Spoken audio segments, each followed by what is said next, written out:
Good evening for all. इस lecture में हम इंडस्ट्रियल रिवॉल्यूशन इस शॉर्टकट में डिस्कस करेंगे। अभी पहले इंडस्ट्रियल रिवॉल्यूशन क्या होता है इसका एक बेसिक कंसेप्ट देखेंगे। बाद में हम जो उनका रिवॉल्यूशन होगा वो डिटेल में देखेंगे। अभी industrial revolution refers to the major change that happen when work shifted from being done by hand or manually to being done by machine in the factory। Simple language में बोलता कि इसका जो है मैन्युअली से लेके मशीन में convert, उसको ही हम जो भी वर्क था हमारा जो मैन्युअली कर रहे थे, अब वो वर्क हम मशीन से कर रहे हैं, उसको ही हम इंडस्ट्रियल रिवॉल्यूशन बोल बोल सकते हैं। Means conversion of yam to yam, means ये कौन सा है, मैनुअल यम होगा हमारा, और ये है हमारा मशीन ये वाला यम।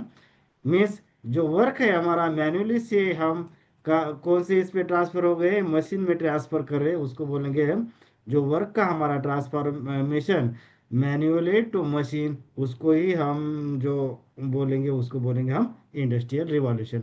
अभी यहाँ पे देखो।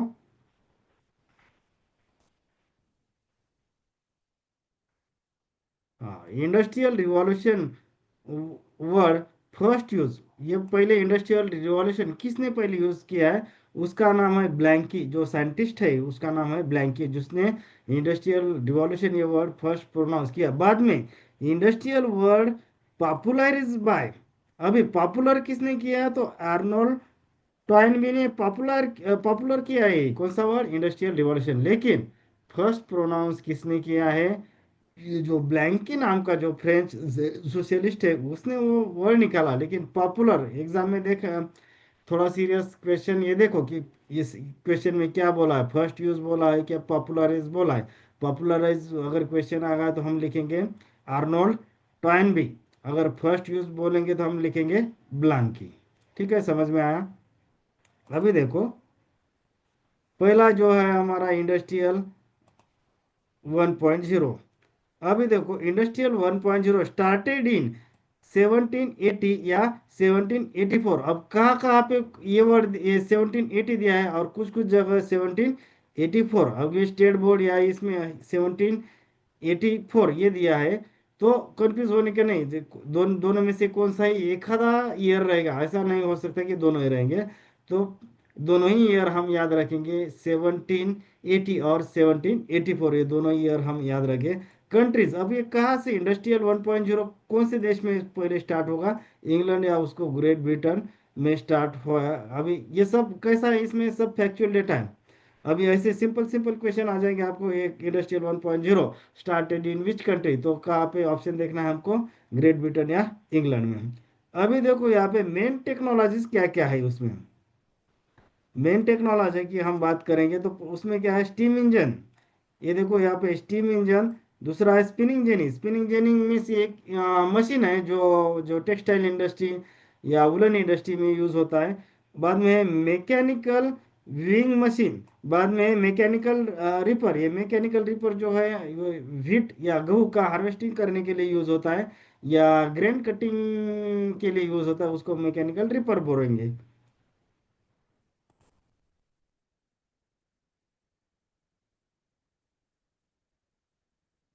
अभी हमने क्या क्या देखा है कि इंडस्ट्रियल 1.0 कब चालू हुआ था, 1780 या 1784। बाद में ये सभी देख ले कि कौन से कंट्री में चालू हुआ था, मेन टेक्नोलॉजी क्या है।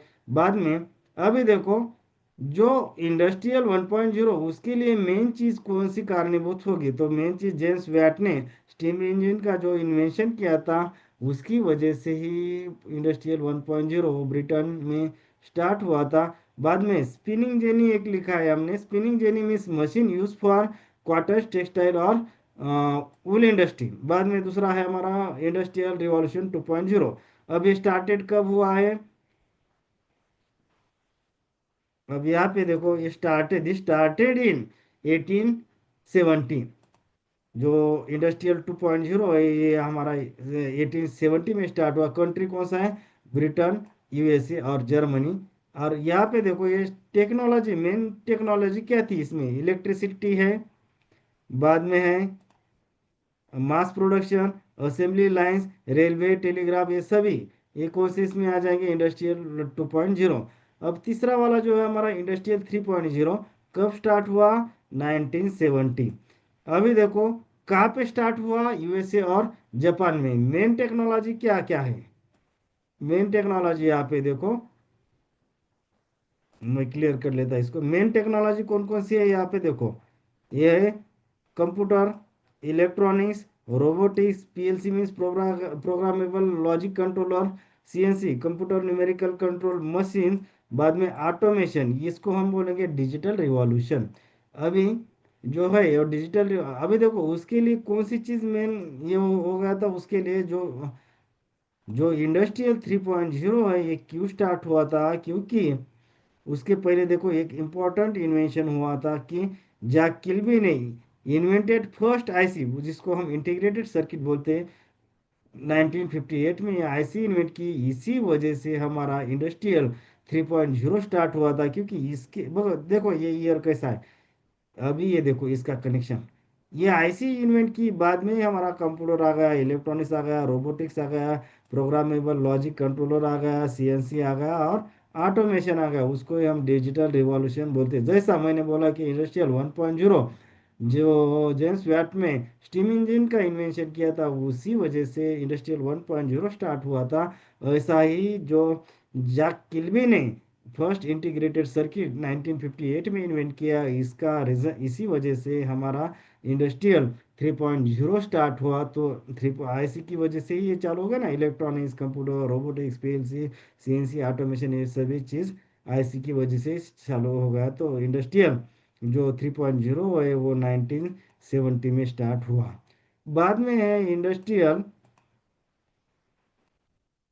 Industrial revolution 4.0। अभी देखो इंडस्ट्रियल 4.0 रिवॉल्यूशन स्टार्टेड इन 2010 में, 2010 में जो इंडस्ट्रियल रिवॉल्यूशन 4.0 स्टार्ट हुआ है वो है 2010। अब कौन से कंट्री में वो स्टार्ट हुआ था? पहले वो जर्मनी में स्टार्ट हुआ। बाद में मेन टेक्नोलॉजी कौन कौन सी है इसमें? हमारे आईओटी, आर्टिफिशियल इंटेलिजेंस, बाद में cloud computing, big data, smart factories और smart industries and machine learning, ये सभी चीज़ें जो है इंडस्ट्रियल 4.0 में आ जाएंगे। अभी जो लास्ट का है हमारा वो है इंडस्ट्रियल रिवॉल्यूशन 5.0। अब ये कब चालू हुआ था? थोड़ा सा मैं क्लियर कर देता उसको।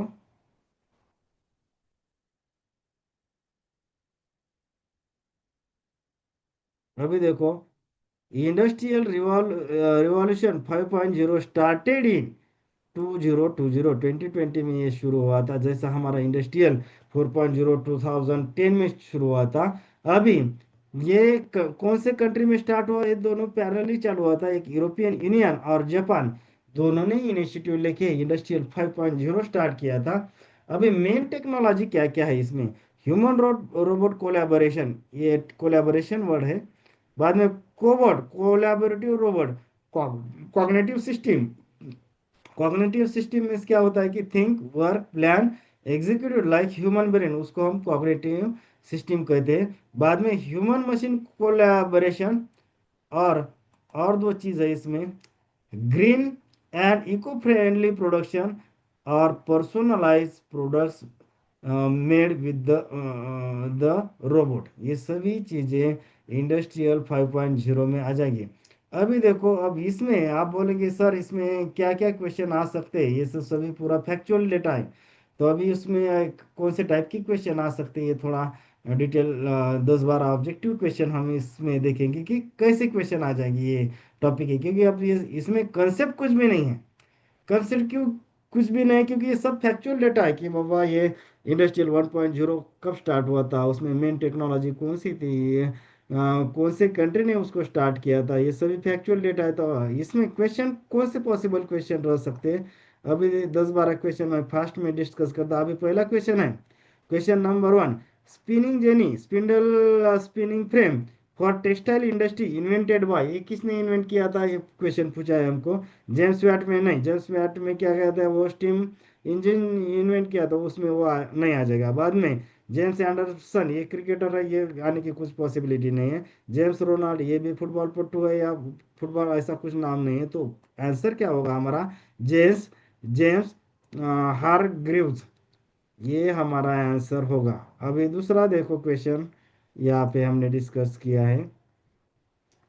Question number 2। यहाँ पे देखो, the industrial revolution begin in, कौन से देश में इंडस्ट्रियल रिवॉल्यूशन शुरू हुआ था? तो कौन से देश में हुआ था? ब्रिटेन, या हम उसको इंग्लैंड में। तो इसका आंसर आ जाएगा कि इंग्लैंड में शुरू हुआ था। बाद में तीसरा क्वेश्चन है हमारा,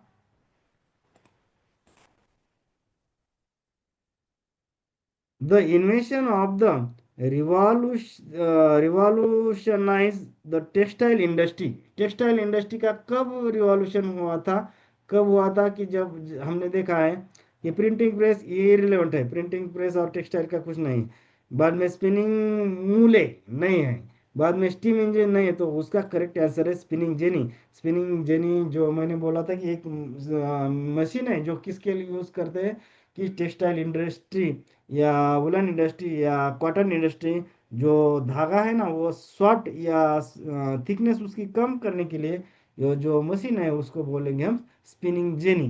तो ये भी स्पिनिंग मूल्य नहीं है इसका इसका तो इसका करेक्ट आंसर स्पिनिंग जेनी आ जाएगा। बाद में फोर्थ क्वेश्चन देखेंगे हम कि, हाँ fourth question, the primary source of the energy during the early industrial revolution was, primary source कौन सा था? तो उसके लिए इलेक्ट्रिसिटी नहीं, ये तो नहीं आ सकता। ऑयल, सोलर पावर तो अभी अभी का है, तो उसके उसमें आने की कुछ भी पॉसिबिलिटी, ये आंसर नहीं हो सकता। बाद में ऑयल भी नहीं, इलेक्ट्रिसिटी सेकंड इंडस्ट्रियल रिवॉल्यूशन का पार्ट है, तो वो भी नहीं। तो करेक्ट आंसर कौन सा हो जाएगा उसमें से? कोल। बाद में पांचवा क्वेश्चन है हमारा, the invention of the dash dash increase the agriculture productivity during the industrial revolution, steam engine नहीं है। मैकेनिकल रिपर इसका करेक्ट आंसर है। टेलीग्राफ प्रिंटिंग प्रेस नहीं होगा, क्योंकि मैकेनिकल रिपर मैंने किसके लिए बोला था कि वो कटिंग ग्रेन मीन्स वो स्पेसिफिकली हीट के लिए यूज किया था, तो उसका आंसर आ जाएगा मैकेनिकल रिपर। बाद में 6 नंबर का क्वेश्चन देखेंगे, 6 और 7 का ही देखेंगे इस पेज पे हम। देखो, इंडस्ट्रियल रिवॉल्यूशन 5.0 स्टार्टेड इन, कब स्टार्ट हुआ था? ये नहीं है, ये भी नहीं है, ये भी नहीं है। तो कब स्टार्ट हुआ था? 2020। और इंडस्ट्रियल 4.0 कब स्टार्ट हुआ था? 2010 में। अभी देखो, full form of the covert, ये कोवर्ट टर्म कब यूज की थी हमने? इंडस्ट्रियल रिवॉल्यूशन 5.0 में ये टर्म यूज की थी, उसको बोलेंगे कोवर्ट मीन्स। अभी देखो ऑप्शन कैसे दे दे, कोलैबोरेटिव चैटबॉट ये नहीं है, कलेक्टिव रोबोट ये भी नहीं है, कोलैबोरेटिव रोबोट ये करेक्ट है। बाद में कोऑर्डिनेटिव रोबोट रॉन्ग।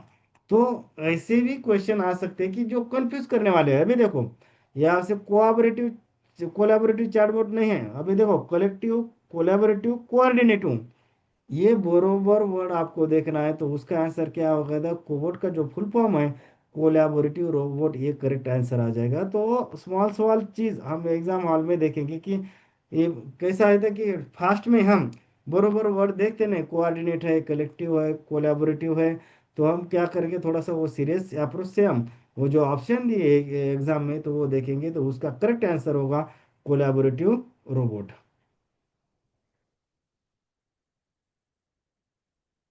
बाद में क्वेश्चन नंबर 8 देखेंगे अब, digital revolution associate with, digital revolution कौन से रिवॉल्यूशन से एसोसिएट है? पहला इंडस्ट्रियल 1.0 नहीं हो जाएगा, क्योंकि 1.0 में क्या आ जाएगा? स्टीम इंजन था। बाद में टेक्सटाइल इंडस्ट्री जो वो है वो सभी। बाद में ये सभी आ जाएगी। इंडस्ट्रियल 2.0 में क्या आ जाएगा? इलेक्ट्रिसिटी है, असेंबली लाइन, ये सभी चीज़ें 2.0। लेकिन इंडस्ट्रियल 4.0 में भी नहीं आ जाएगा, क्योंकि इंडस्ट्रियल 4.0 में आईओटी, ये है मशीन लर्निंग, ये सभी चीज़ इंडस्ट्रियल रिवॉल्यूशन 4.0 में है। तो उसका करेक्ट आंसर क्या आ जाएगा? इंडस्ट्रियल रिवॉल्यूशन 3.0 ये करेक्ट आंसर होगा।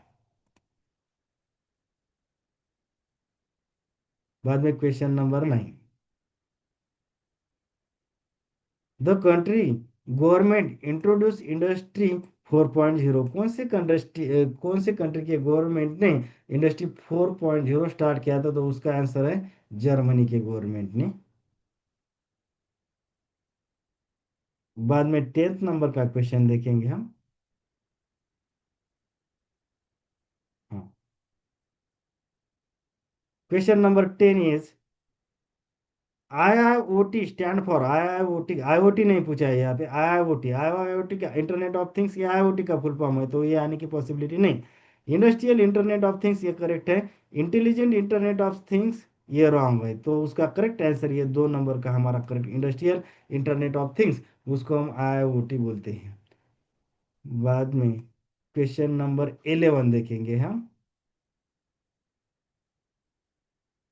11, represent human centric phase of industrialisation.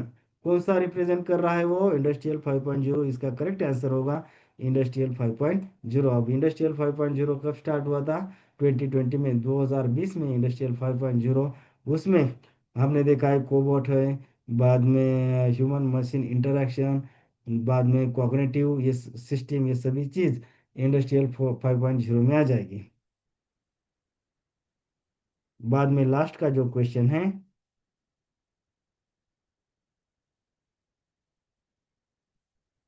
अभी लास्ट का जो क्वेश्चन है, इंडस्ट्री 5.0 फोकस ऑन का, कौन से इस पे फोकस कर रहा है, देखो, ह्यूमन मशीन कोलैबोरेशन है, रेजिलियंस है, सस्टेनेबिलिटी है, तो उसका आंसर आ जाएगा ABC। तो correct answer is option number 2, ABC। अभी देखो ऐसे जब क्वेश्चन आ जाते हैं, अभी देखो हमको पता नहीं रहता कि भाई करेक्ट है क्या नहीं, तो हम कैसे करेंगे, ऐसे जब क्वेश्चन आते तो वो टैकल कैसे करने हैं, जो पॉजिटिव चीजें है वो सभी कंसीडर करना है। अभी फॉर एग्जांपल हम यहाँ पे कुछ भी मेमोराइज करेंगे नहीं है।